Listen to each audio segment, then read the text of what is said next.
Bonjour à tous, quoi de neuf en ce mercredi? Seat présente la Leon Cupra Air ST et découvrez la moins chère des Bugatti. On parle aussi Salon de Genève avec le Cupra Formentor et le Mitsubishi Engelbert Tourer.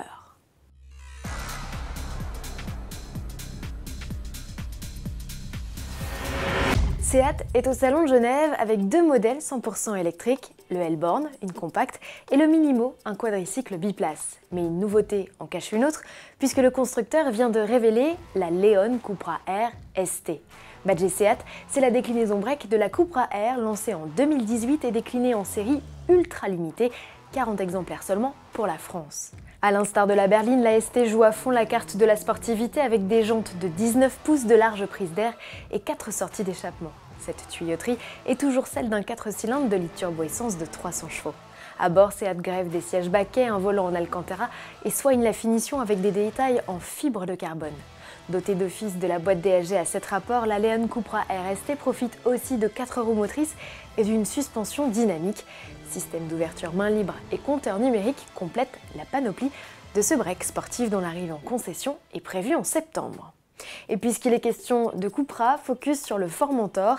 C'est le premier SUV entièrement développé par cette nouvelle marque sportive lancée il y a un an tout juste. Si visuellement le Formentor ne manque pas de tempérament, techniquement, le concept est loin de jouer les gros bras, mais il a le mérite d'innover en proposant une inédite motorisation hybride rechargeable. Cette association de 245 chevaux est d'ores et déjà programmée sous le capot du modèle de série prévu en 2020.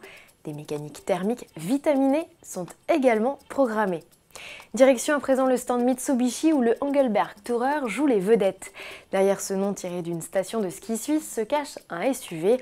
Le baroudeur pourrait bien préfigurer les traits d'un futur Outlander dont l'actuelle génération a atteint l'âge de raison, 7 ans. À moins que Mitsubishi ne planche sur un vrai SUV 7 places, puisque le modèle ici présenté dispose de 6 élégants sièges en cuir individuel. Sous le capot, le constructeur japonais surfe sur la tendance actuelle avec une motorisation hybride rechargeable qui associe un 2 litres 4 essence à 2 blocs électriques. À la différence de la Outlander PHEV, l'Engelbert Tourer pourrait parcourir jusqu'à 70 km en tout électrique, soit une vingtaine de kilomètres de plus que le modèle actuel. Bugatti expose actuellement à Genève la voiture noire la plus chère de ses modèles neufs et l'une, si ce n'est la voiture la plus onéreuse du monde. D'un extrême à un autre, la firme de Molsheim dévoile aujourd'hui son modèle financièrement le plus attractif. À 30 000 € hors taxe, ce serait presque une affaire si la Type 35 en question n'était pas réalisée à l'échelle 3/4. À l'occasion de son 110e anniversaire, Bugatti relance en effet une réplique de la Baby, un modèle réalisé en 1926 pour Roland, fils d'Ettore Bugatti, alors âgé de 4 ans. Comme son aîné, la nouvelle venue est propulsée par un moteur électrique. Bridée à 20 km/h pour les petits, elle peut atteindre jusqu'à 45 km/h pour les grands. Oui, ils sont autorisés à monter dedans.